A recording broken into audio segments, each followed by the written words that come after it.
Good morning, everybody, and welcome to Coffee and Football, presented by the good folks at BKCW. I'm your host, Blake Monroe, where I'm joined this morning by Jerry Hamilton. Bobby is out today. He'll be back on Monday, of course. But we do have Rod Babers joining us, Jerry, here in about 15 minutes or so. So it won't just be you and I. Rod will be with us here shortly. But tell us where you're checking in from this morning, what you're drinking, get your questions in, your comments, whatever it may be. We'll get to all of that here in just a little bit. Let's open up with what we've, started with all week, Jerry, and that's the portal. I mean, that's the hot topic. Let's talk about it. What's the latest? Yeah, well, we'll start with the guys that are on campus, then we'll get to Bert Auburn, kind of what that means for Texas. But there's two visitors that are on campus right now. Jack Injuries, the tight end out of Cal, should be wrapping up his visit today, obviously today. And look, we continue to feel pretty good about Texas' chances here for Jack Injuries, but we'll wait for word from Jack Injuries and see if the visit process goes on or if it doesn't. Again, Jack Injuries, one of the top returning tight ends in college football. And I think he'd be a very solid pickup for Texas. He may not be as athletic necessarily after the catch as Jatavion Sanders or Gunnar Helm, but he is a very productive player. He is right time, right place, solid ball pass catcher, arms extended, snatches the ball out of the air, plays in traffic well. Really good route runner, really good in the blocking game as a stalk blocker. So I think it'd be a solid pickup, and that's one hopefully Texas closes out. And then Levon Johnson, the D lineman out of Maryland's on campus. Look, we'll see if Texas really makes that push for him or not. A guy that has a lot of talent. He'd probably be one of two guys Texas would take in the portal in the spring period. He wouldn't be the only guy unless Texas just didn't get anybody else, but we'll see where it goes. Texas has taken a long look at him. I think it's a little different right now than Injuries. Andres, Texas wants the tight end from Cal badly. With Maryland, with the Levon John, I think Texas taking a look at him, kind of doing their due diligence, seeing who else is going to jump in the portal, but making sure they have options there. But again, I think there could be two D linemen taken. Could be one, but could also be two in the portal this spring. So we'll see what happens there. Hey, Jerry, and when you look at, we see Levon Johnson's stats here on the screen. Not a ton of production. We've had a lot of people, especially over on ontexasfootball.com, inquire about that. Is that cause for concern if Texas decides to go this route? I think that he'd be a rotational piece is the thing. And he's got talent, but he's also had battled a few injuries, right? But I think he would be more of a rotational piece if he was taken. And a guy that has multiple years to kind of develop. That's another key with it. But I don't think if Texas ended up making a push there and he ended up at Texas, I'm not saying he is. If he is, that wouldn't be the last D-line take in the portal unless just nothing else could get done. There you go. Well, B2 and AT in Austin says kind of a shocker about Bert Auburn in the portal. I didn't expect that. And yes, for those that aren't aware, Auburn did make it official yesterday, Jerry, and announced, I'm trying to bring it up here, and he put on Twitter, he says, "Thank you, Texas. Through all the ups and downs, these have been some of the best years. It's been an honor to be a Longhorn. I will be entering the transfer portal with 1 year of eligibility remaining." So my question to you, Jerry, number one, are you as shocked about this as everybody else? And number two, what does it mean? Well, it means that Will Stone was winning the job this spring is what that means, one. And two, it means Texas is portal shopping at kicker. I mean, look, I think we've been told Texas has some interest in Mason Shipley, but the Texas State kicker in the portal, but he has not visited yet as of yesterday. So we'll see if any other kicker jumps in the portal and where that could lead Texas. Look, I think for Bert, I actually think this is a good thing for him. I think a reset, kind of get back to where he was his first 2 years starting at Texas as a kicker. I think sometimes it's hard to just hit the reset button as a kicker at the same place. So I actually think, look, obviously Will Stone was ahead in the job because you don't leave if you're the starting kicker at Texas. That's the common sense play that we know.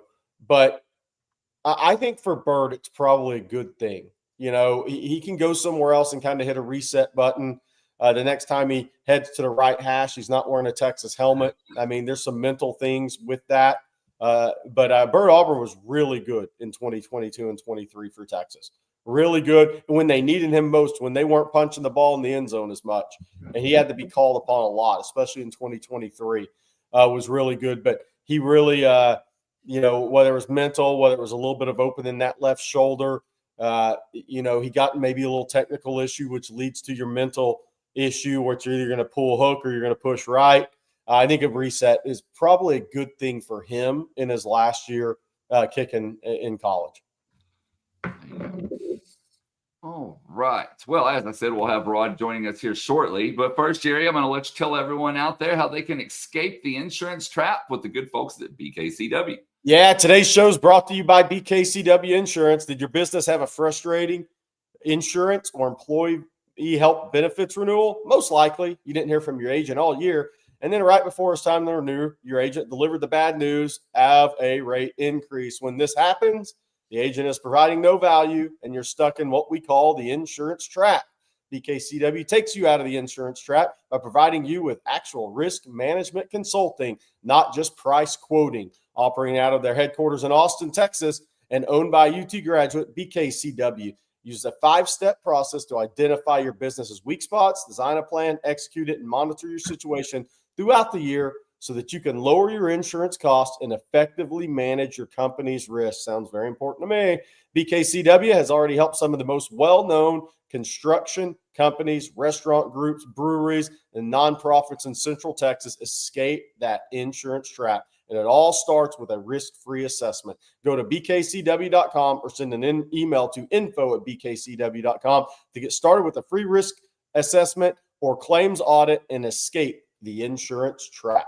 And Blake, I also want to say we're going to be joined by a special guest around 8:55 or 9 this morning. It's one you don't want to miss. It's name is Brandon Tucker, D-line instructor that has been training Colin Simmons since early on in high school. He also has Alfred Collins, Vernon, and Barron Sorrell in the NFL draft prep this year, as well as Jalen Walker and a couple of the Georgia guys. So we'll be joined by Brandon Tucker out of the Dallas area, trains a lot of top D linemen. He can tell you he'll talk all about Colin Simmons and what he's seen through the years with Colin and the guys he's getting ready for NFL draft that are Texas Longhorns and some guys around the SEC.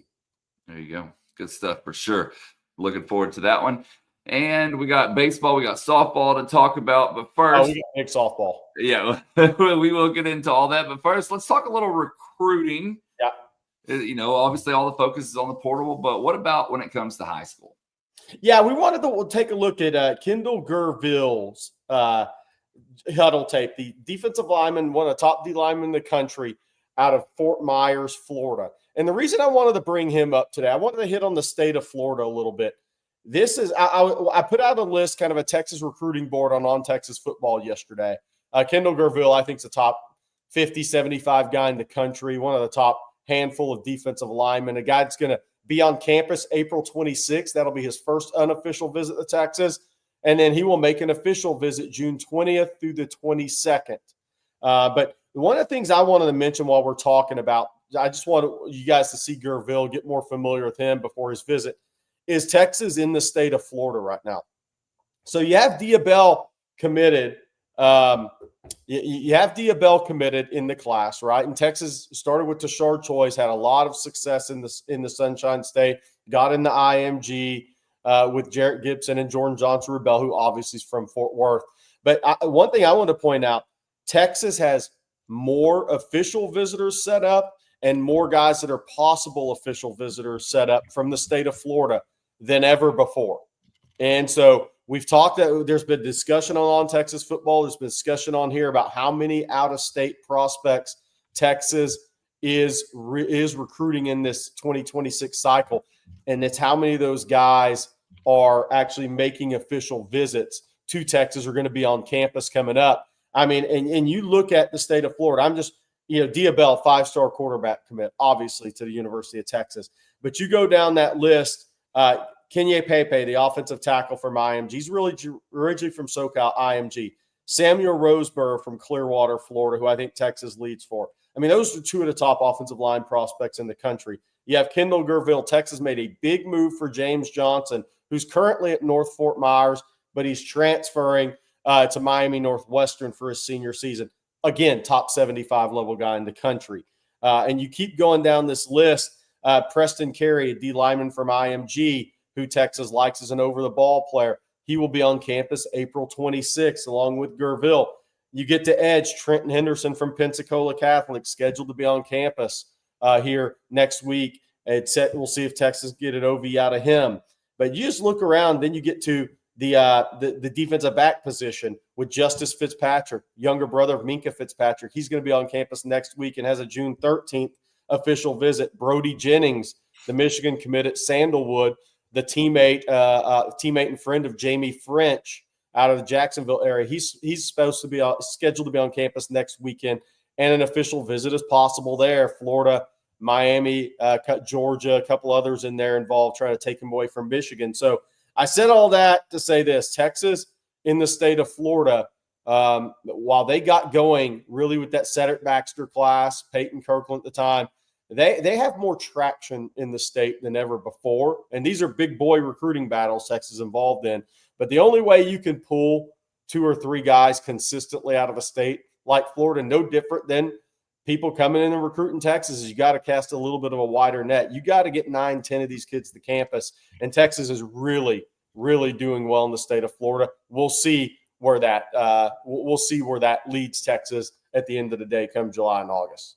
All right, I think Rod Babers is here this morning. Bring a little energy, Rod Babers. What's up, Rod? Hey, what's up, fellas? Thanks for having me. I appreciate it. Good to be on.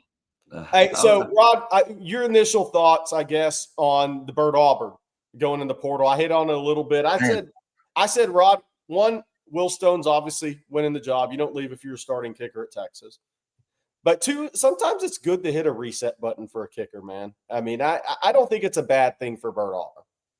Yeah, obviously there needs to be like a mental, you got an emotional reset for him. I like the way you put that, because last year, I mean, just got the yips. I mean, no other way to describe it. One of the more consistent kickers that we've seen in a long time, and then just completely started spiraling last season. So I get that. I thought, it was a competition. I'm with you. I assume he was losing that competition, or he was going to lose that competition. Maybe they was talking about pulling NIL funds these days. There's a lot of discussion that you have to do with the front office, and I'm sure that the retention, what's his name, Jordan Mitchell, the retention specialist they have there too. But I'm with you. When it came down to it, I think Sark lost trust in him, and I think he knew that, and I think he felt that, or they let that be known. That, and once you lose the trust of the locker room too, guys, and the trust of the coaches, and I think both might have happened to Bert Auburn, it can be really tough to come back from that. And I think so. I'm with you. I think this is what the transfer portal is for. These types of situations. I think he'll go somewhere and be successful. We know he's got it in him. But man, there's no doubt last season, Bert Auburn became a liability late in the season. So. And guys, yesterday we actually had, if I can get my browser working here, we had this super chat, and Rod, I missed it on accident, but I wanted to save it when I knew you were coming on. And it's 420 somewhere. Thank you. It's 420 somewhere. He says, "Good morning, OTF. Thanks for all the offseason coverage. A question: has Texas ever had their entire athletic department as strong as it is now? 9 teams ranked number 1 this season. Hook 'em." Man, that Rod, we talked. Blake and I were talking about before the show. Like, we got to save this for when Rod comes on, so we can talk about this. All around sports, I don't know, Rod. I think this may be it right now. I mean, look, obviously the big 3 sports. Texas won national titles in baseball with Garrido, national title with VY in football, Final Four with TJ, all in about that 3-year window, right? And then went to a couple more Elite Eights in basketball, another national title game in football. But all sports, man, it might be tough. Yeah, no, I'm with you. I remember the golden age, the mid 2000s, kind of one of those golden age for Texas sports. I'm with you. I think this is definitely another golden era. And if you broke it down sport by sport, you could make the argument that it's better now. And you just got to give props to, kind of that holy trinity behind the scenes at one time. And, CDC is a big part of it. Kevin Eltife was a big part of it. Texas got a new president, or will have a new president and all that. So, they were united behind the scenes. That was unanimity behind the scenes. And that's the BBs in the box analogy that Mac has talked about, that DKR told him. The BBs are in the box right now. And clearly everybody is on the same page, rowing in the same direction. That includes, the coaches who are recruiting the types of athletes, right? Our kind of OKGs, right? Our kind of guys. Sark talks about compatibility. Got to see signs they're going to be a good teammate and respectful of coaches and all this kind of stuff. So they're recruiting the right kind. They hired the right coaches to recruit the right type of athletes, and then they have the administration united behind them. And CDC's a rainmaker, man. He can fundraise with the best of them. I don't know. I mean, obviously, DeLoss Dodds is a legend. And I think CDC is kind of he's kind of a DeLoss Dodds 2.0, because he's more accessible than DeLoss was. DeLoss, pre-social media. So I don't know if DeLoss ever would have gotten into social videos around with his personality, but DeLoss Dodds had the same values as CDC. But CDC's, I don't even know if there's an athletic director more accessible than CDC. I mean, this dude, I've seen him at games and I've seen him walking, Bevo Boulevard, and random fans will stop him and ask him about the most random stuff. And he will sit there and boom, give his time. On social media, I've seen people ask him about, toilets and all kind of stuff. And he doesn't dismiss it. He's like, hey, you know what? I'll look into it. Hey, you want some, you want some of those burnt orange, whatever? We'll look into that too. I just think his accessibility makes the fans feel so closer to the program. And I'll give him a lot of props for that, man. It's hard for, a guy having that kind of status to be an everyman. And I'll give CDC credit, man. He feels like an everyman when you sit down and talk to him. And I think kind of started with his vision, and then it has been excellent the way they have executed that vision all throughout the athletic department. Rod, you're spot on. That is so spot on, because if you walk around Bevo Boulevard on a Saturday of a Texas game, he walks through there, and obviously he's putting himself out there with the people. So people are going to stop him for photos. They're going to ask him questions. He is man of the people. He has maximized the athletic director's job at Texas better than anyone I've seen. Now, he's also really good on social media. I mean, look, he gets it all, right? You have to get it all to maximize it all if you're going to be a man of the people. But I think Chris Del Conte he has hit many grand slams in the way he approaches being the athletics director at Texas.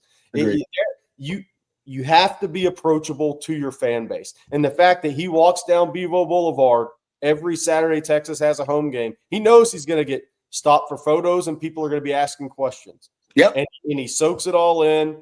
And I think he does an awesome job. I've watched him kind of go down Bevo Boulevard a couple of times, and every 2 or 3 steps somebody's stopping him to take a photo or ask him a question. So it's almost like he's sitting here doing a YouTube live walking down. It's like a town square kind of me. Like he just kind of goes down, and I think he wants for people to greet him, but also to ask about different things, to inquire about, whatever issue that they think is relevant at the time. And he, like I said, he's amazing that he's so gracious with his time. Like I haven't seen him, try to big time somebody or, hey, I got to get here. You're right, it takes him forever to get down Bevo Boulevard where he's going. He understands that, and he makes the time. And I've seen him do that everywhere, guys. That's not just in every situation he's in. So I'll give him credit. Now it feels like the BBs in the basket. It feels like a family. Everybody feels like they're invested, and you want to invest more, right? When the athletic director gives you time like that, you're like, you know what? I'm gonna do that Texas One fun because this is a family affair, and it feels like that. The coaches supporting the other coaches. I don't know if it's a new thing, but it's definitely now more emphasized. Right? Start talking about that. You know what? I'm not gonna have my media availability. Because right now, women's basketball, they need the limelight. They deserve the attention. Men swimming and diving, they deserve the attention. Let's, as a Longhorn family, all right, let's support them. And, football will have its time. The coaches going to the press conferences, like, I feel like that's a culture that started at the top. And I feel like now everybody wants to take part in it. All the coaches want to take part in it and show that they not only their team, all right, matters in terms of, being a great teammate and being a great leader, but the athletic department is now a team, it feels like. Yeah. Because remember, CDC is the only one that made that Directors Cup important. We didn't give a damn about the Directors Cup before CDC got here. Longhorn fans did not care about that. And CDC came and it campaigned for Longhorn fans to care about it because he knew he was going to be the beneficiary because everybody's going to look at him like, that's the best athletic department in the country. Who's the athletic director? Well, CDC. Well, he's the best athletic director in the country. Boom. Yeah. And that's the only conclusion you go to is like, that's the best athletic department in the country. He must be the best at what he does. And he is, in my opinion. I don't think anybody. Yeah. To that point, Rod, like whether it be high school coaches on the move, college coaches, you know when you have a really good athletic director, and yes, Texas pays well, but when guys leave jobs they're comfortable in and they're already making good money and they're already winning at, and when they leave to go somewhere else, that only happens if they truly believe in the athletic. These guys won't just take the pay raise. Yep. The athletic director is a big, big part of that. And that's when you see coaches move. I mean, when you see some coaches move, a lot of times it's, maybe they get a pay raise, but also, man, there may be some issues in-house that people don't understand or know about. Yeah. And the athletic director holds the keys in college athletics for me. And Texas is in a great spot when guys are winning national championships and still leaving to come to Texas. And we're not, and I think we all agree it hasn't peaked, right? Okay, because I do unofficial, I talk to Longhorn fans everywhere I go, right? So I do unofficial surveys. I gotta tell you, the optimism around, first of all, baseball, I'll throw baseball out there first, that they gonna win a national title pretty soon. I would say it's gonna be this year because I want to jinx it, but pretty soon. And Sark knocking on the door, Final Four the last couple of years. Everybody believes the Arch years are going to be it's like, hey man, these are going to be the 2 years. I think these are the 2 years Arch is going to be here that Sark finally breaks through and gets to a national title game and hopefully wins it. So I mean, the crazy part is it's still, I think, on the, it's still ascending. The program is in the optimism. Like I said, I haven't been around this many Longhorn fans who feel like they're definitely going to win a national title in football and baseball in the next couple of years. Like and not being, I don't think they're being ridiculous, and they're rationally looking at it and saying, no, we're going to win a national title in Texas in football and baseball next couple of years. That's amazing. Basketball, you just hired a new coach, Sean Miller, who threw out the first pitch. How was the first pitch? Did it look good? I didn't see it. I didn't see it. It must be good, because if it was bad, he got money. If he bounced it up there 7 times, it'd be everywhere right now. It'd be everywhere. Yeah. So we did good on that one. Yeah. That's a great point. You only hear about first pitches when they're absolutely terrible.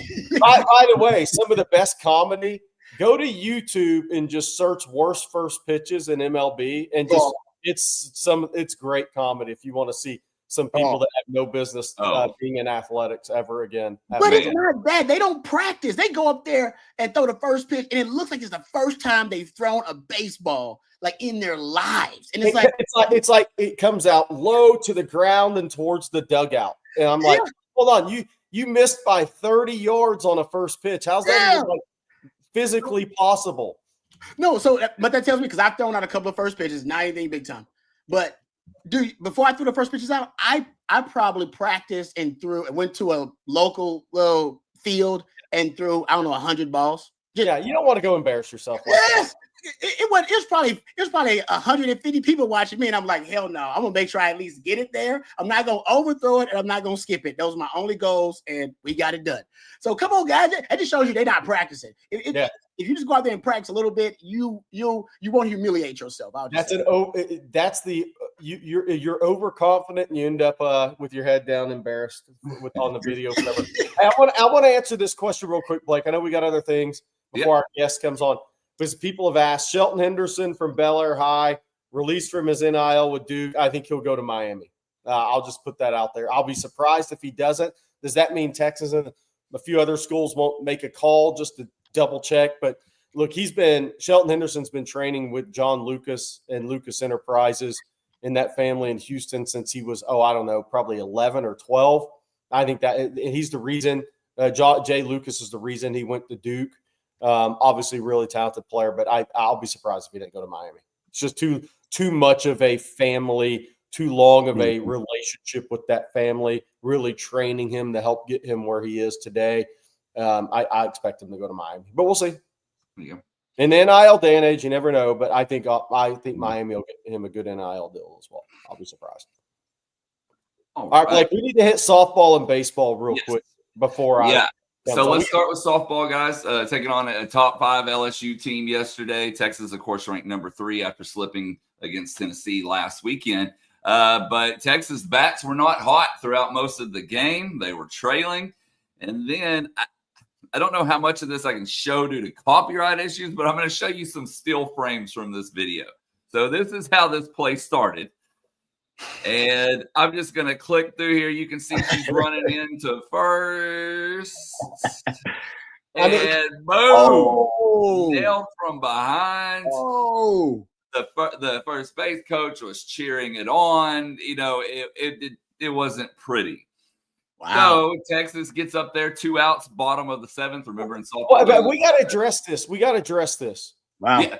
Okay. I was just setting the stage. Okay. We'll come back. Okay. But Reese Atwood gets up there, hits a walk-off grand slam. First walk-off grand slam in Texas Longhorns softball history and beats LSU. But now then, let's back up to that. Yeah. So LSU fans are like, the Texas first base was in the baseline. Well, one, the play was dead, right? Number one. I don't know, man. It's hard. I wasn't there, but boy, it looked like there was intent to me. What was the reaction of most on that play?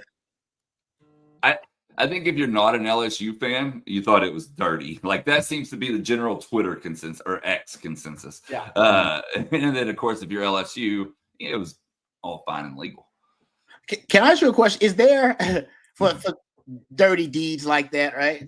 There's always expected retaliation in baseball. Is there retaliation in softball? I mean, in baseball, I think there is. Like, I know if that happened to my son and he was pitching per se, you're going to get beamed. Yeah. Like you're probably taking one to the dome pretty quick. In softball, I don't know. Okay. There's no retaliation culture in softball. Yeah, I'm not sure. There should be. I mean, I don't want anybody to get hit in the head. I don't like putting, your life in danger and stuff like that. That's crazy. But hey, man, just throw it out there. It's pretty close, just to send the message like, hey, whatever you did, that wasn't cool. The retaliation was the grand slam. That's true, DKW, you're right about that. That was, but I was just curious because I don't watch enough softball to know like if there's a retaliation code. We know in baseball it's like, oh yeah, something's coming. Everybody watching those like, oh, that happened. Oh, they about to get dinged. Somebody about to get dinged. Juju said it absolutely happens in softball. Okay, there you go. Thank you. So the interesting thing about the play, right? So somebody Texas 84 said LSU was given a warning. Yes, dirty play in my estimation, but the Texas first baseman's lucky she still has her ACL because, you're a couple of inches away from that contact. The result being a lot different. If you look at where the contact happened on her knee, it was a little behind the knee. If that's straight on the side of the knee, she may have a torn ACL this morning. Now that would be, oh man, that would make it one of those national stories because then you'd be talking about. Yeah.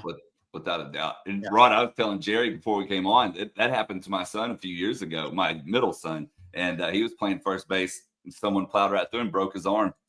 And we only had 9 players that day. He had to play the rest of the game with a broken arm. He finished three more innings with the broken arm. With a broken arm? Yeah. Damn. That's he's tough. He's tough. You had to be proud. You had to be proud. I was going to say, I mean, that is, damn, that's crazy. I almost got Blue Dog has a great question. Blue Dog has a great question. This is where Mike White his coaching comes into play, do you think Texas will retaliate? I think, honestly, it's kind of stinks to say the worst thing you could do is get one of your players suspended right now. Yeah. I think the retaliation just needs to be winning, because you don't want one of your players to get suspended when you're right there in the thick of this. You're ranked top 5 in the country. Think of the SEC race. You don't want suspensions out of this if you're Mike White. That can really only hurt your team right now. I think your retaliation has to be with your bats. And I don't mean throwing them at players. I like this comment from Good Talk Russ. Bro, them Monroe boys are different. Yeah, man. What you teaching in that household, Blake? That's I don't know where they got it from. I'm not sure they got it from me, if I'm being honest. But wow. Well, yesterday, guys, we also need to talk about baseball. Yesterday, Texas hosted a top 10 Auburn team, and another very close game there.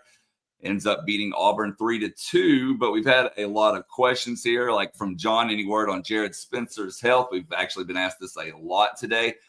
Preliminary returns are good. Now he'll see, most likely see a doctor today, but Sloss did say after the game, more precautionary than anything. But as of right now, I know they're feeling good on where things stand with Spencer. And then Cade Miller. Blake, why do the Longhorn bats have Auburn stickers on them? What does that mean? So whoever you play that game or that series, whatever it may be, you're going to have that other opponent sticker on your bat. It means that they passed the test. Umpires go, they check them, make sure everything's legal. Pop the sticker on them. So Auburn bats have Texas stickers on them. Texas bats have Auburn stickers on them. You won't see any Texas stickers on our shows. All right, let's see. So, hey, by the way, Texas 2-game lead in the SEC. Yeah, 14-2. Arkansas 12-4, Tennessee 11-4, LSU 11-5. So Texas 2 games up in SEC play right now, headed into the last 2 games with Auburn. Nice. Big series. Hey, Rod, we had a question yesterday, and we got some questions, but I want to ask you this because it was a coffee and football question yesterday. I've been thinking about this since yesterday and wanted to get your opinion. Somebody asked yesterday, are Simmons and Hill the best defensive duo ever at Texas on the same team? Oh, and I think the jury's still out. If both those guys are all first-team All-Americans this year, then maybe there's a conversation. But I kind of went back to Rackpo, Earl Thomas. Oh, man, it's a bunch of – hell, we just had one with Sweat Murphy was one. Yeah. Casey Hampton, Sean Rogers. Hell, man, at one point you had the 2 best safeties, I think, in college football with Huff and Mike Griff. And then at one point you had a Mike Griff and A. Ross. Like, I mean, you had a lot of good ones at Texas, man. That remains to be seen, but I think there's a top 5 right now, probably maybe a top 3 that I would put ahead of them right now. But they got a whole season, and listen, right now, Colin Simmons is considered, best returning edge rusher in college football. Anthony Hill is considered the best returning off-ball linebacker. I don't know if Texas has ever had that combination specifically, ever. Yeah. I don't know if Texas ever had the best off-ball linebacker and the best edge defender in the country on the same team at the same time. I don't think that's ever happened for Texas. No. So that's a difference. And I think it's the best pass rushing off-ball linebacker too. I don't know if they've ever had that before. Something we need to hit real quick. I agree. Malik Agbo is entering the portal. My 609 package. Where's my big 11? Look, it's Kyle Flood was going to lose some children at some point. You can't keep them all, right? But look, I think this has a lot to do with Nick Brooks. When a freshman comes in and makes the noise and he's rolling second team left tackle right out of the gate, you're in year 3 in a program. That's not good for your future in the program. No. That means there's no path to the field for you, essentially. Other than the 6-0 line package. That was like his only path to the field. And wasn't he like 280-some pounds? He lost like 40 pounds. And I think he's a good player. Look, I think Agbo will transfer probably somewhere on the West Coast or something and be a really good player. And this is the one thing I always want to say about kids that transfer out of Texas. Agbo's got a great pair of feet on him now. He's got dancing feet for a big kid. Just because these guys transfer out doesn't mean they won't go on and be a good player and won't have a couple of guys that sniff the NFL. It's just where Texas program is at. Malik Agbo, he can go start at a lot of places, whether that's at left tackle, whether that's at left guard. that guy can go be a starting football player for 2 years. And look, but when a freshman comes in like Nick Brooks, and he immediately, without the fanfare, Nick Brooks goes, boom, starts ascending quickly. If he passes you up and you're in year 3, that's not good for you. I mean, that's kind of the writings on the wall at that point. Totally agree with you. And we've seen that at different positions too. I just think it was interesting when I saw the weight and I was like, man, so maybe he just wants to be the 6th offensive lineman in that Big 11, Big 12. Remember, they didn't play it at all last year. So he didn't even get to fulfill that role last season. So I don't know if my hopes of the Big 11, Big 12 package are dying, that you never see it again, or they find another offensive lineman that can do that. Who knows? But Malik Agbo, I wish him well. And I root for all the guys who leave Texas to do well. I think, to me, it's kind of like, some of y'all cyber stalk y'all exes. Ain't nothing wrong with that, by the way. They say that's actually statistically like 60% of people look up their exes on social media. So it's not bad. But I root for mine to be doing well. I want them to be doing well. I want them to be happy, beautiful kids, beautiful family, great job. Because what does that mean? That means I got good taste. Yeah. I choose well. I don't like when my exes end up in jail for stabbing some dude. Like, that ain't good for me. That means I pick bad ones. That means so when your guys leave your program and then they go and then they spiral out of control and you never hear from them again, that ain't good. That means your evaluation is off. I mean, you're choosing bad players. You're not just churning out the bottom of your roster. Your selection, all right, process is flawed. Yeah. So I actually root for them to do well. That means Texas still had a good selection. That means their evaluation was on. It just couldn't find a way to see the path to the field at Texas. Rod. No, go back. I know one. I would just say this. One of my exes, I just heard that she had stabbed a dude. And I was like, oh, man, come on. That's what I thought. I say, if you're stabbing a dude, it means I made a bad pick. Like, look, y'all may remember Rod as the player, but the best thing I can say about Rod B is I think he went on a date with Kelly Rowland before she became famous. Now, I would just say Kelly Rowland went to the same high school as I did, and when she was a freshman before she blew up, Rod B saw the potential. So I was already talent evaluator extraordinaire. Exactly. Yes, I was working on it. I saw the raw, but she was only a 3-star at the time. But Jerry, I was like, listen, I could turn this 3-star into an all-pro. And before I could follow through on it, she ended up moving to California. Next thing I knew, I saw on TV saying, no. Yeah. So it never happened. So all right, guys. Well, we have our special guest about to join us here in just a moment. But first, Jerry, I need you to tell everyone out there about Mando. Thank you. Look, we're about to be joined by special guest Brandon Tucker. We didn't want to one of the best D-line trainers out there. I hate that he has to hear this read for the first time. He's just saying, what is this show? All right, guys, it's time to take care of your grundles. What is Mando and why Mando? Mando's a whole body deodorant, safe to use anywhere on your body, your pits, your balls, your thigh folds, your belly buttons, your butt cracks, and your feet, all those tough to reach places. Created by a doctor who saw firsthand how normal BO was being misdiagnosed and mistreated. Mando's clinically proven to block odor all day and control odor for up to 72 hours. Mando deodorant product options are 2. There's a solid deodorant stick formulated and powered by mandelic acid to stop odor before it starts, or spray deodorant, aluminum-free, and ideal for those very hard-to-reach places. All products are paraben-free and baking soda-free.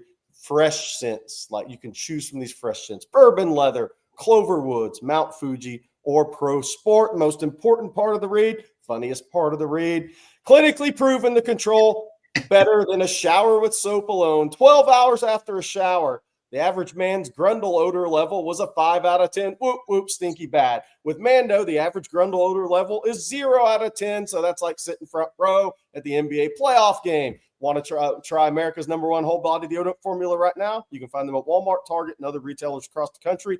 For the best deals, go to shopmando.com. Use the code ONTEXAS for $5 off your starter pack with our exclusive code. That equates to 40% off your starter pack. I'm just here to help your grundle smell, guys, so y'all have a great weekend. And before we bring him on, I need to also talk about Mint Mobile real quick. And do you say data or data? At my house, we say data. Bobby Burton says data. And for the longest time, I thought paying a fortune on my monthly data plan was just normal. That was until I found out about Mint Mobile and their premium wireless plans that start at just $15 a month. All plans come with high-speed data or data, your choice, and unlimited talk and text delivered on the nation's largest 5G network. Use your own phone with any Mint Mobile plan and bring your phone number along with all your existing contacts and ditch overpriced wireless and get 3 months of premium wireless service from Mint Mobile for just $15 a month. No matter how you say it, don't overpay for it. Shop data plans at mintmobile.com/ontexas. That's mintmobile.com/ontexas. Upfront payment of $45 is required for the 3-month 5 gig plan, which is equivalent to $15 a month. New customer offer for the first 3 months only, then full price plan with options available. Taxes and fees extra. See Mint Mobile for details. And with that said, Jerry, I'm going to bring him in, but I'm going to let you introduce him. Who's ready for some trench warfare? Let's bring in Brandon Tucker, one of the top D-line trainers going into sport. Brandon, thanks for joining on Texas football for the first time, and I'm not going to make you do an ad read. No, thank you for having me. Can you guys hear me? We got you. Hey, Yeah, so I talked to Brandon. Brandon, I talked to you at the pro day, and I've been thinking since that time we wanted to get you on, and I'm going to set this up for you. But, you know, you've been working with Colin Simmons for a long time now, so we're going to talk about that. Ooh. You're also helping get 3 Texas defensive linemen ready for the NFL draft: Alfred Collins, Vernon, and Barron Sorrell. You also work with Jalen Walker. So I'll let you go through your Rolodex for this draft because it's really impressive. But obviously, we're going to start with Colin Simmons. Yeah. So get us started with Colin. How old was he the first time you saw him, and what was your initial impression? So the first time I saw him was in youth football. Obviously, I didn't know who he was at the time, but you can see traits of really good athletes at that age. He was playing basketball at the time as well, so we ran into him just through youth sports a lot. I didn't get to work with him until going into his junior year at Duncanville, and it's just been an amazing journey since then. Hey, Brandon, I've actually watched a lot of film on Colin Simmons. Can you explain his BGO? How many players have you trained that that's ball get off is as freaky as Colin Simmons? It's elite. I mean, I've seen some guys that can really get off the rock. But his is elite. And I think he has the ability to turn it on and go into that next phase of greatness when he wants to. His ball get off is phenomenal. Comparison wise, I mean, he gets off the ball similar to what Vaughn did when he was in his prime. Wow.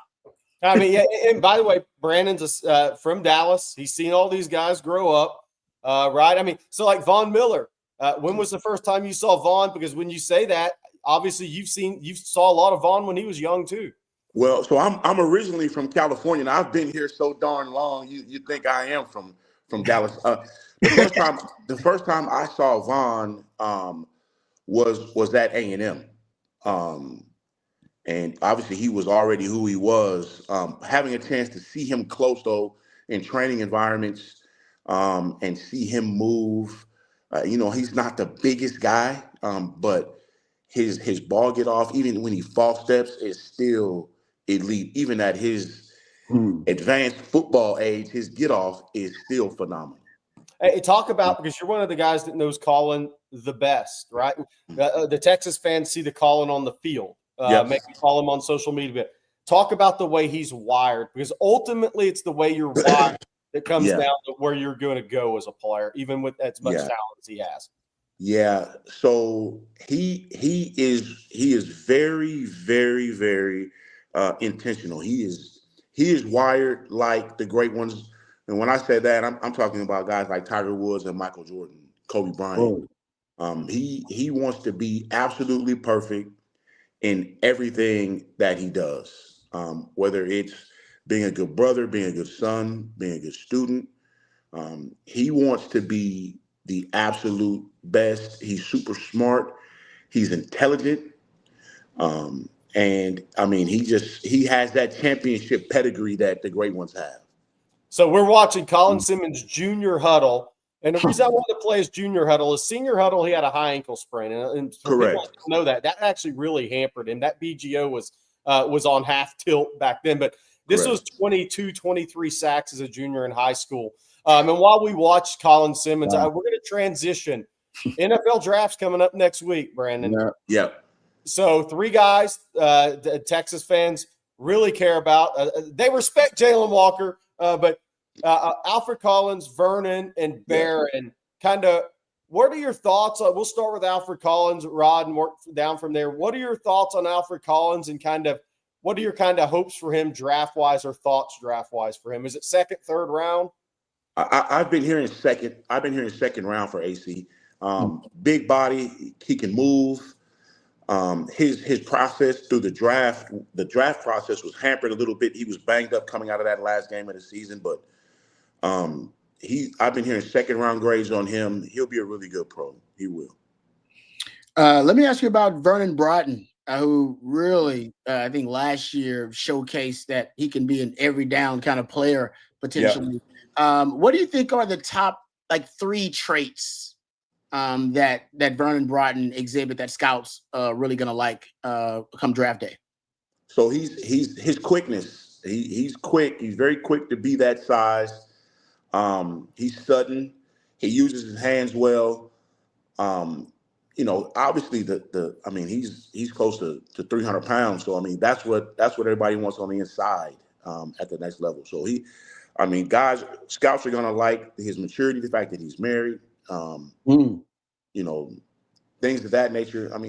I expect Vernon to be a good rotational guy at the next level. And then you have Barron Sorrell, right? Who's kind of the talent maximizer. He was the guy who came out as a 3-star prospect, right? Yeah. But he has worked his butt off, man. He's maximizing everything he has. Obviously, a very intelligent kid, was once committed to Northwestern, backed out of that sign with Texas.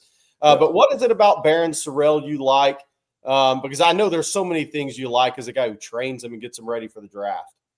Yeah, so I've had Barron for a couple of years. I don't know if you guys, but my little brother is Jacquees Smith, so he had Barron when he was there, and I just kind of picked the torch up and ran with it after that. But Barron is almost perfect in every aspect, on the field, off the field. He's the guy that you would want to marry your daughter. Wow. Barron's gonna be the face of a program for a decade. He does everything the right way. He's gonna play the run perfectly. He's gonna pass rush. I can bubble on and on about Barron Sorrell. Hey, do you have a thought on a draft potential spot for him? He's top 100. He's top 100, so he can go anywhere from, late third. I don't see him going past the third round. It's good. Let me ask you something, Brandon, because you're a D-line specialist, and I had to take that more and more. D tackles are becoming kind of a premium position in the league. Yes. Right? They're starting to pay the guys that can stop the run on early downs and rush the pass lay down. They paying them dudes like they pay the elite edge guys now. Yes. And I don't know, you can break it down however you want to. In your opinion, this day and age with football the way it is now, what's more impactful, an elite D tackle or an elite edge rusher? Which one? Oh, in today's game, it's still gonna be the edge guy. They're gonna be the edge. It's still gonna be the edge guy. The gap is closed though. The gap has closed, but it's still gonna be edge rushers. Interior linemen, whether it's a nose or a 3 technique, we can have a great impact on the play, but not as much as an edge guy. So we can defend the run, press the pocket, and obviously you're more disruptive if you're pressing the pocket as an interior guy, because the quarterback has to get his eyes off the spot. He's got to leave his spot versus an edge guy doing the same thing, maybe him just having to step up a little bit. But it's still definitely an edge guy, without a doubt. Right. So I wanted to also ask you about a couple of other guys who are training for the draft right now. Yep. One, I have to get your thoughts, because I think Jalen Walker may be a great football player out of Georgia. There's just not many guys that can legitimately play middle backer, move out the edge, and be just as good at either one. and you're helping Jalen with his draft prep. What are your thoughts on him? Obviously, Texas fans saw the best of him a couple of times this season. They did. Yeah, what are your thoughts on Jalen? I was with him yesterday. I did his private workout yesterday in Athens. He's a top 10 guy. He checks all the boxes: height, weight, speed, long arms, just tenacious football mindset. His dad's a coach. He's one of those guys that is a generational guy. I mean, he can really, really get after it. What other guys are you training for draft prep this year? So for the Texas fans listening in. So and for you guys, if I leave you out, apologies. Mason Graham from Michigan, Kenny Grant from Michigan, Braden Swinton from LSU, Savion Jones from LSU. Obviously the Texas guys, Nick Scorton from A&M, Shamar Turner from A&M, Colin Oliver from Oklahoma State. He can run. Yeah, he's good. Trace Ford from Oklahoma.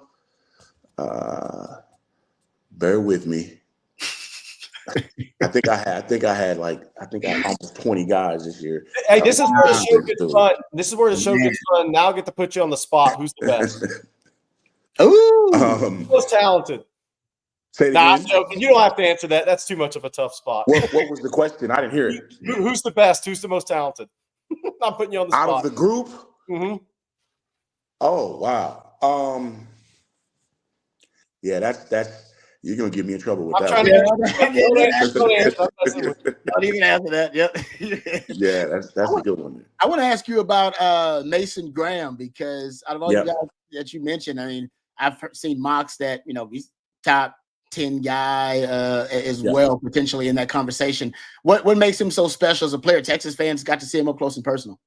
Yeah, Mason is very, very, very big and sudden.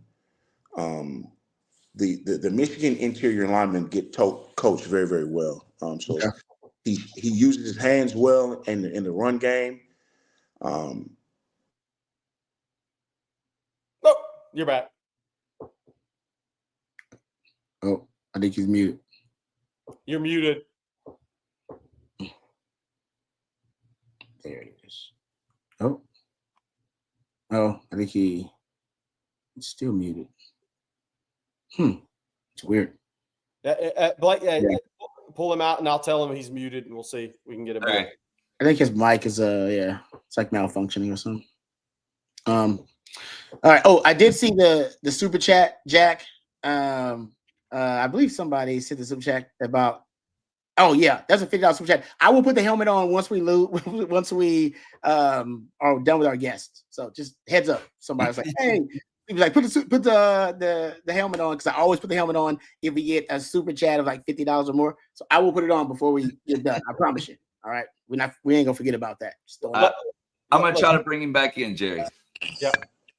Hey, there you go. Can you hear me? Yeah. We got you. Okay. No, we really appreciate the time. One of the last things, I know Ron may have something else for you. One of the last things I wanted to ask you, though, and I think you trained Trevor Gooseby a little bit as well. Ooh, I did. See, let's smile. I hear there's a story with Trevor Gooseby. Tell us about Trevor. So I got Trevor when he was coming out of his freshman year in high school at Woodrow Wilson.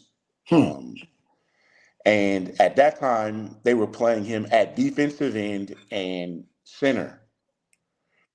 And so, his dad bought him out, and, he hung in there with us. Now, so his first session, just to kind of put this in perspective, his first session, we were at DeSoto High School in the southern sector of Dallas, and Byron Murphy and Shamar Turner were there. And he took one-on-ones against them as a freshman, and I knew then that he was going to be okay. Now I didn't know what position he was going to end up playing because he was so long.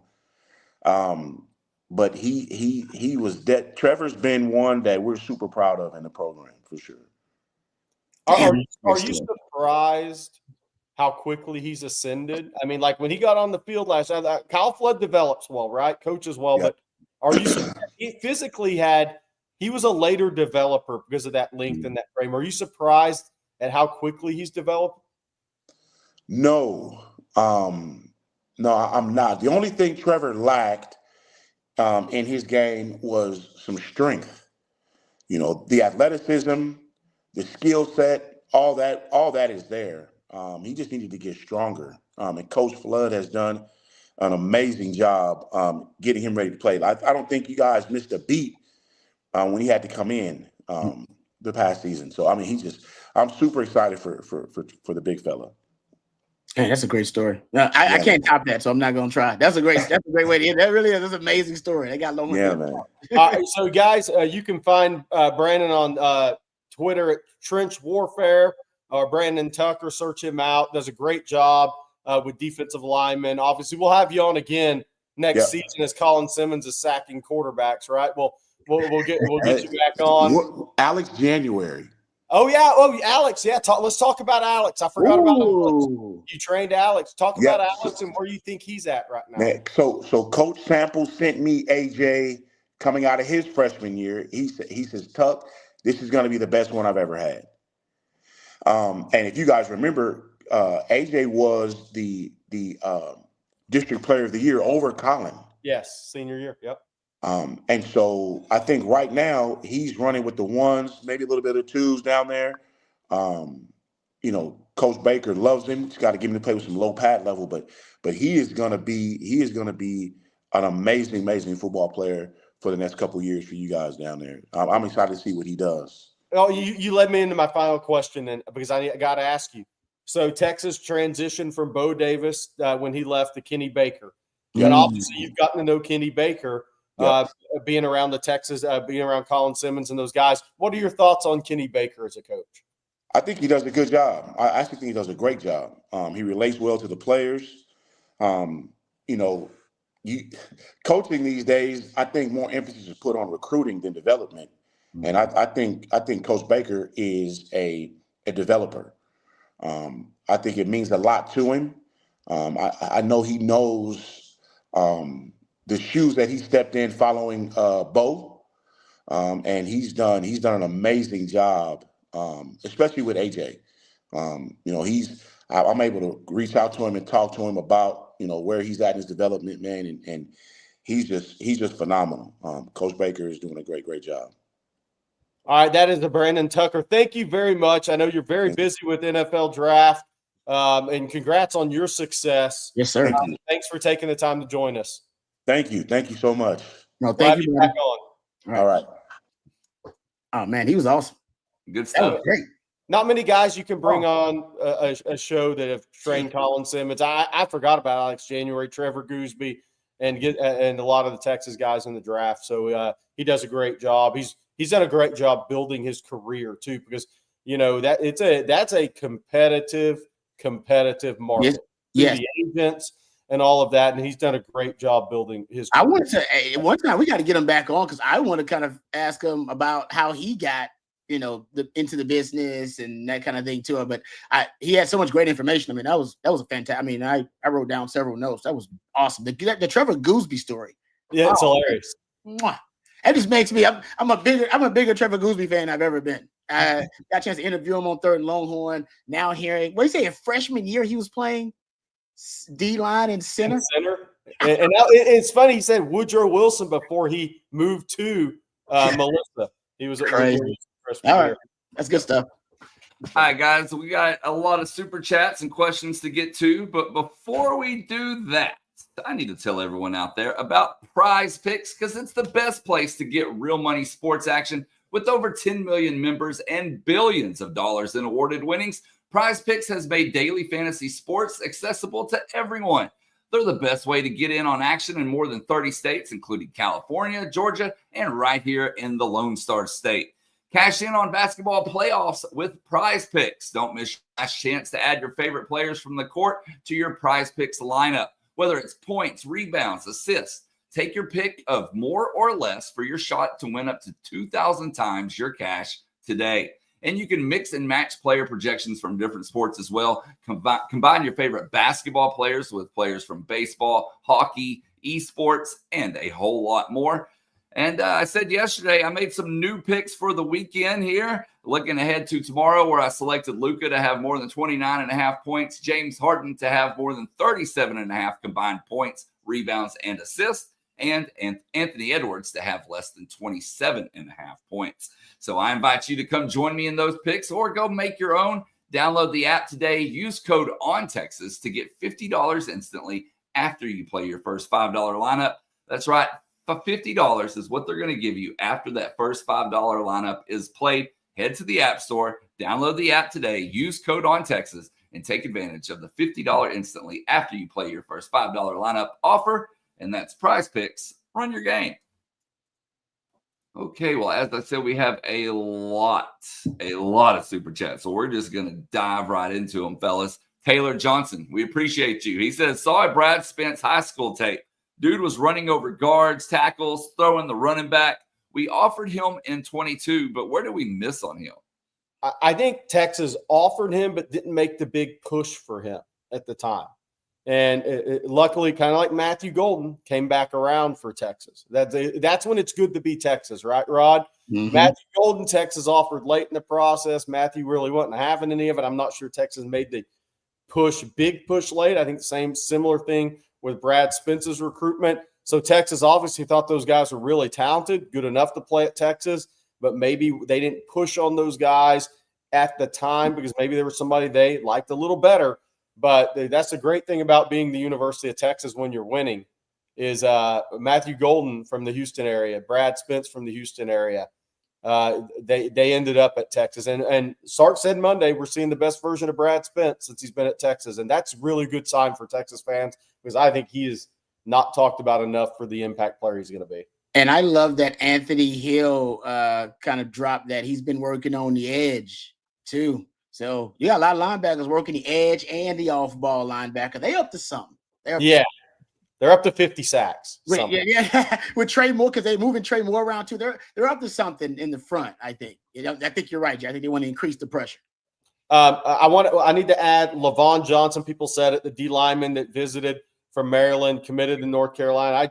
We reported on Texas football last night, and then this morning that Texas hadn't made the same push for him. They had Jack injuries, the tight end who's on campus, and Texas wants badly, and we think Texas is the favorite for. But we had mentioned that Texas hadn't made that offer to Lavon Johnson yet. I think they like Lavon Johnson, but I think they also know that there's going to be some other guys potentially jumping the portal coming up here in the next few days. Our next one, guys, comes from Texas Traveler. Thank you, Texas Traveler. I wonder if Sark regrets not leaving Arch in as the starter until Quinn was proven 100% healthy. Rod, you have fun with that one. Well, I don't know. When was Quinn going to be 100% healthy? Never.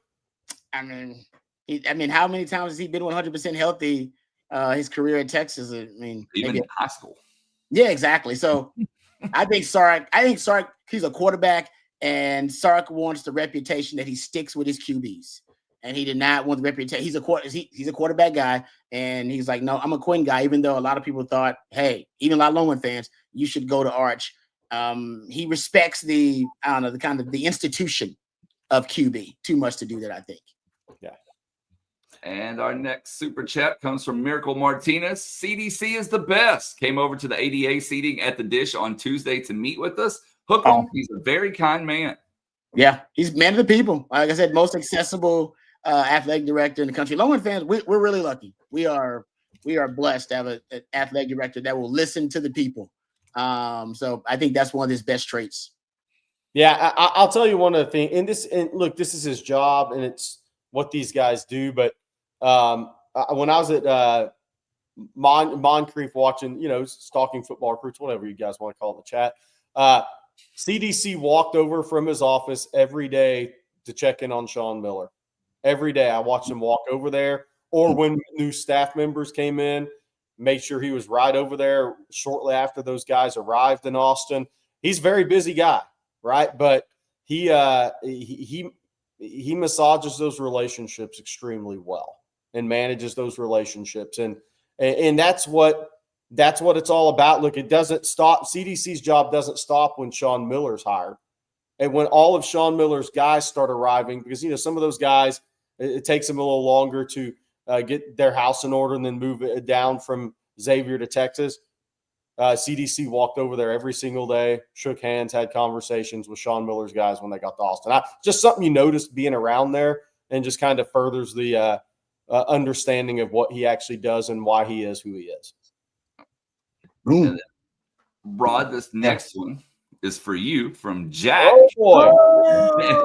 Jack says, diaper money for Rod. Hey, Rod, how come you never organized the alumni flag football game for Fan Day? Thank you, Jack, for the super chat. Very kind of you. I appreciate it. Always getting me pumped to put the helmet on. Yeah, I know we talked about it, but I never got a chance to get deep into the kind of the organized effort of it. I do think it's something that, since it seems like going forward, they won't be having spring games. It's like that's just not something Texas is going to do under Sark anymore.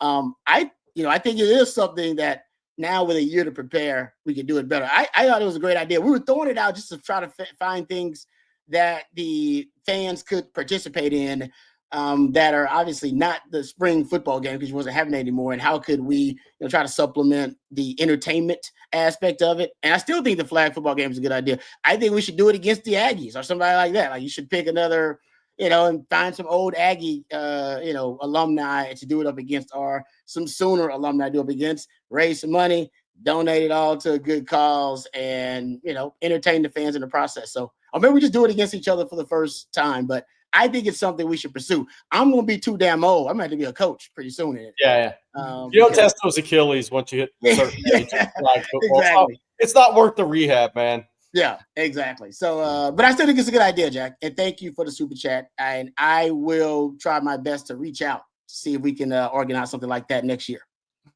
Hey, Blake, by the way, a receiver from Army just went in the portal, not for Texas, but named Nolan Monroe, spelling the last name. You might see if one of your distant relatives hit the portal today. There we go. Colt should super chat for that one. Well, we have those. We're going to get to those momentarily, because he has put in a couple. I don't know what he's doing. They don't have school today, so I'm shocked he's up. It's dangerous when we don't have school. Very, very surprised, because not even an early morning workout this morning. Couldn't believe it. He was up. All right, Jay Lee says, let's pretend we have a good inline blocking tight end, but no receiving threat. What is that takeaway that another wide receiver on the field wouldn't make up for? Pretend we have I love that. Let's pretend we have a good inline blocking tight end. I'm kind of worried about tight end now. Now that Malik Agbo is in the transfer portal, I know this is not exactly what you want to talk about, Jay Lee. We'll get to your specific question, but I thought, because they had inexperience and unproven commodities at tight end this year, had the injury to Jordan Washington, some of the young guys maybe a little too young to contribute right away this upcoming season, that they could supplement other personnel groupings like 21 personnel, the pony package I talk about all the time, with 2 tailbacks, or the Big 11, Big 12 package with a 6th offensive lineman. That's what they did in 2022 when they didn't have. Remember, they lost Cade Brewer and like Jared Wiley, and all they had was a young JT and young Gunnar Helm, and they wanted to ease them into it. So I'm a little curious right now what Texas is going to do at tight end, because the Big 11, Big 12 package might not be an option anymore without a 280-pound Malik Agbo, who was that 6th offensive lineman, that big tight end. So they can go with more pony package, because you really are deep at the running back position. But that's going to be interesting. Just tight end overall, to me, is at best uncertain and unproven, and at worst could be a crisis potentially if you don't bring in another tight end via the transfer portal. So, but anyway, what does that take away that another wide receiver on the field would make up for? Listen, Sark loves 12 personnel. It's his baby. You go look at the 4 years he's been here, you have an average of 33%, I believe, right around 33%, right under 35% average of 12 personnel, 1 back, 2 tight ends. 11 personnel, that's his number one most utilized personnel grouping. He used that around 50, a little over 50% of the time. So that's the bulk. That's 80+% of your personnel group. Probably 85% is going to be 11 personnel and then 12 personnel. So if you don't have 2 tight ends to use your 12 personnel, I wonder where Sark goes with all of that, that open, kind of open-ended utilization for 12, which is, like I said, hover. Last year, he was around 38%, guys, 12 personnel, 1 back, 2 tight ends. That's a lot. And now you don't even have 2 tight ends you trust? Like, I'm a little concerned about where that's going, but I trust in Sark. Yep. Jack injuries, big recruitment, big decision coming up. All right, Rod, this is wheelhouse question. All right, here we go. Rod B, back in the day, who are the 2 receivers that you found most difficult to cover? Just about to say, I know. I know. I was going to make you take it off, put it back. Also, who are some of the best trash talkers that you covered? Thanks for all the info and entertainment. Longhorn Frenzy, thank you very much for that super chat. Oh, that is good. That is good. I battled it out a few times. You remember Rashawn Woods? Oh, yeah. Oklahoma State. I think he ended up being drafted in like the bottom of the first round, somewhere around there. He was a tough guy to cover. He's just big and physical, right? Big and physical at the catch point. He's a big body guy, and I'm a smaller corner, and we play a lot of bump and run, and he was a tougher cover because of his, just size and body control. I think he was a first round pick, or maybe early second, if I'm not mistaken. I got to go check that out. Another guy that I thought was tough to cover. He actually wasn't getting to the trash talk question. He actually was one of the best trash talkers out there. Bethel Johnson. Oh yeah, Bethel Johnson. I believe that trash talker. Yes, he once. I don't know if we can find the quote. He once said that Jesus couldn't cover him if he had cleats. This was before the Texas games, and I was a little insulted because I'm a man of God. I'm like, you going to insult Jesus? You gonna bring Jesus into this? So he's a pretty good trash talker. He talked all game too. Like he would talk the whole damn game. But he was fast. I want to say if you look it up, he might have ran like a high 4.2 or a low 4.3. Like he was a 10.4 guy in high school. Yeah, Corsicana, right? Something like that. Like he could go. Patrick Page just brought up something I was going to, which is crazy. Patrick Page, Rashawn Woods is now the head coach at Tyler High in Tyler. Whoa.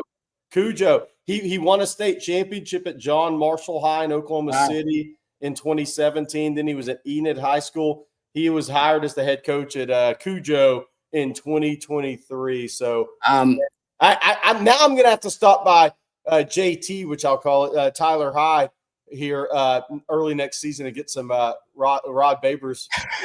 Ask him the same question. I hope I made an impression on him. We should remember Rod B, man. We battled it out a couple of times. Another guy, I didn't really go up against him, but I should have. We faced Wes Walker, and Wes Walker lit us up a couple of times. Yeah. Well, a couple of times, one time, but they won that game. That was a big upset. And I'm trying to think about the Oklahoma receivers. That air raid had just come into the Big 12 at the time. I was still going up against Nebraska running an old school triple option. Like Nebraska was still running the option, guys, when I got to Texas. And so the air raid came in with Mike Leach, with Bob Stoops. What was that? Bob Stoops' first year, 99? 99. Yep. And that was my first year. So I came in with the air raid to the Big 12. So I was still going up against our formation. We were recruiting fullbacks back then. We had Matt Trissel, fullback on our roster. Ready? Does Texas have a fullback now? No. I'm showing my age. I'm sorry, I apologize. Yeah. Hey, by the way, I was going to say that. So that's pretty cool. So Patrick Page, our resident East Texas guy, that Bo Trahan, obviously the head coach at Tyler Legacy. Oh, that's cool. The other side of town. So pretty cool that two guys that, Bo was on those teams, played some special teams, right? Those guys played against each other. Texas State and the old Big 12 days are the head coaches in Tyler there. So really cool stuff there. I'll go through there early in the season. East Plano knows JT Cujo. Yes, Football Texas, probably the greatest high school football game of all time. For those that have never seen, Rod, have you ever seen the John Tyler Plano East playoff game, the fourth quarter of that playoff game? I don't think so. You just look it up on YouTube. It's the craziest high school football game ending to a game you'll ever see in your life. Who are the teams? What is it? It was Plano East and then John Tyler, now Tyler High. Okay. but the guys on the call were hilarious. It was like NCAA tournament game on steroids because somebody was up big, they lost it. There was multiple kick returns in a row for touchdown. It was a crazy, crazy game. That's wild. It was. Are we all $50 super chats? I don't want Rod to start sweating in the helmet. No, we don't. We do not have any other $50 super chats, but a soon-to-be congratulations are in order, guys. McCoy Rally says, excited to see the secondary this year. I'm in the hospital with the look. So an early congratulations goes out to you and your wife and your soon-to-be newborn. Congratulations, McCoy. That's awesome. Very, very cool. And let's see, we got some more super chats here. My son, hi. Love it. And another one from my son, hi. Supporting the fan. I love it. I love it. Jeez, don't encourage him. Don't encourage him. And Hey, then Jack here. It's either going there or to Starbucks. May as well go to us. That's right. That's true. And then Jack here says, for Jerry, here's some gooder money. Blake, I'll get burgers for the boys on Monday. Appreciate it. Thanks, Jack. Jack, thank you. My goal is to find my gooders this weekend. Get the cleaning. And then Jeff Carey with the super chat. Has Rod been asked if we can refer to the NASCAR package as the F1 package? It's a good one, Jeff. Because of Colin, thank you, Jeff. Because of Colin Simmons' number change. Yeah. Is that what Yes, I have seen that in the chat. I do think it's a great idea. I think it should be the F1 package. I agree. Well done. I like it. I think we should go in that direction. The NASCAR thing, that's kind of that's what the NFL teams call when they have multiple edge rushers on the field. But Texas can do its own thing. F1. I'm with you. Hey, Rod, I got a question for you because a lot of times, like people like to ask Bobby and I, since we've been in this business, we're dinosaurs in this business, about the best players we've seen. Who was the best player you went up against in high school? Was there anybody that you remember, or maybe you even saw back in your younger days before you became like us? Was there anybody that really stood out to you? Maybe that is good. That I played against. Oh, that is I played against, those North Shore teams. I played against one North Shore team. You probably remember. It was like Cedric Cormier and Cormier, Joe Walker, and all those Walker was on that Redding. They were loaded on that team. They had so many great players on that team. So playing against them, I played against. Do you remember playing baseball, getting drafted in like the first round? Do you remember Carl Crawford at Davis? Carl Crawford. Yes, he was a hell of a quarterback in high school. Yes, he was. I picked him off twice. There you go. I always wanted to meet up with him and tell him that. I'm sure he remembers. But let's try to get him on the show. Yeah, I think he won because he ended up signing a multi-million-dollar baseball contract. So he's good. He signed with Nebraska as an option quarterback. Yeah, he'd signed with Nebraska and ended up getting drafted in the first round and going on. Made the right decision. So he made the right decision. No doubt about that. Yeah. So those were some good players I played against.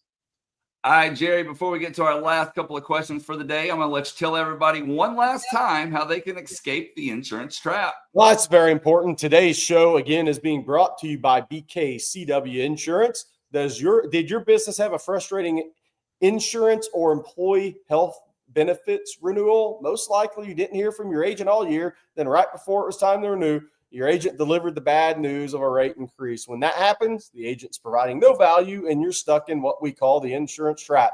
BKCW takes you out of the insurance trap instantly, providing you with actual risk management consulting, not just price quoting. Operating out of their headquarters in Austin, Texas, and owned by a UT graduate, BKCW uses a 5-step process to identify your business's weak spots, design a plan, execute it, and monitor your situation throughout the year so that you can lower your insurance costs and effectively manage your company's risk. BKCW has already helped some of the most well-known construction companies, restaurant groups, breweries, and nonprofits in Central Texas escape the insurance trap. And it all starts with a risk-free assessment. Go to bkcw.com or send an email to info@bkcw.com to get started with a free risk assessment or claims audit and escape the insurance trap. All right, guys, and thank you for that, Jerry. This is going to be our last one for today, and it's a super chat from It's 420 somewhere. I didn't forget you today. Yeah. Says, how scary is it that Colin Simmons says his ball off has gotten faster this offseason? How can it get any quicker? Yeah. Thanks. And he thanked the DN's coach for it, right? He said he changed his stance. We forgot to ask Brandon about that. He changed his stance a little bit. Well, I mean, so he's going to get a couple offsides this year. That's what I. Yeah. He look too fast. They're just going to throw the flags because why'd you throw the flag? He just looked like he was. It just looked like. No, I'm with you, Jerry. I tell you, I agree with you 100%. It just that just looks like offsides, even though I don't know if it technically is, but he's just that fast. Yep. And by the way, I think it's like anything else, man. I mean, so you take it to an athlete like TJ Ford on the basketball court, was tremendous as a freshman at Texas, right? Freshman All-American, led the nation in assists. It's like anything else. The more you play against the best top competition, the slower the game moves for you. So Colin Simmons in year 2, everything's going to slow down a little bit from year 1 for him. And then you look even more athletic. And TJ looked even more athletic in year 2, getting Texas to the Final Four than he did in year 1. Because and TJ would tell you if he was here, everything moved a little slower the more experience he got. And that's just what experience does in sports. And if you're already one of the elites and the game starts moving slower and you perfect a little more of your technique from the Colin Simmons side, then watch out. You could be the best defensive player in college football this year. It's possible. All right, y'all. And Slick Rick, real quick, how are y'all watching the baseball games? Don't want to pay for SEC Network Plus. Well, we pay for SEC Network Plus, unfortunately, Slick Rick. So I don't think that's going to be changing anytime soon. But yeah, most of them are on there. But you might check with your cable provider or TV provider, because a lot of times they'll offer that at no additional charge. I know like Hulu, for example, does. So you might check that out. But all right, guys, well, that's going to do it for today's episode of Coffee and Football presented by BKCW. We want to thank them along with Prize Picks, Mint Mobile, and Mando, all for sponsoring today's show. Of course, thank you all for tuning in. Rod, thank you for joining us this morning, filling in for Bobby. Thanks, Brandon. Thanks, Brandon Tucker. We'll have a Friday afternoon live stream. We'll have a bunch of other stuff going on this weekend. Everybody have a great weekend, by the way, and thanks for the continued support as we're closing in on 80,000, man. Not too far off. That's right. That's right. And have a great holiday weekend. Happy Easter. And don't forget, we'll have bases loaded at 4:30 today for all of y'all that are asking all these baseball questions that we didn't get to. Jeff and CJ and I will try to answer some more of those as well. And then baseball and softball continues tonight. So we'll be back on Monday morning. Have a great weekend. And for Rod Babers and Jerry Hamilton, I'm Blake Monroe, and we'll see you then. Welcome.